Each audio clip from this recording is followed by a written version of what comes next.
আল্লাহর ইচ্ছায়, জনগণের ভালোবাসায় বাংলাদেশ জামাতে ইসলামী থেকে সংসদ সদস্যরা নির্বাচিত হয়ে সরকার গঠন করেন, তাহলে কোন এমপি, কোন মন্ত্রী আগামীতে সরকার কিন্তু প্লট গ্রহণ করবে না। কোন এমপি এবং কোন মন্ত্রী ট্যাক্সবিহীন কোন গাড়ি চড়বে না। কোন এমপি এবং কোন মন্ত্রী তার নিজের হাতে কোনো টাকা চালাচালি করবে না।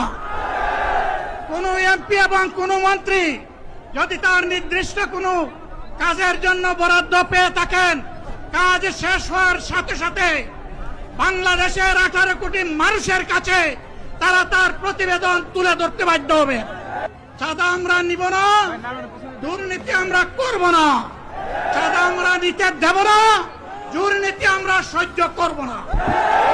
এই বাংলাদেশটাই আমরা দেখতে চাই।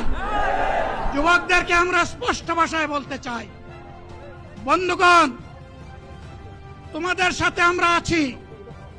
আমি আজকে জামাতের আমির হিসাবে এখানে কথা বলতে আসিনি। আমি এসেছি বাংলাদেশের 18 কোটি মানুষের একজন হয়ে কথা বলতে।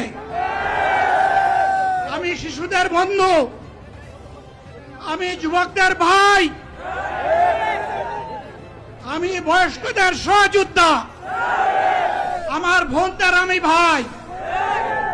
সুতরাং তাদের মুক্তির জন্যই আমি দায়িত্ব নিয়ে আজকে এখানে দাঁড়িয়েছিলাম।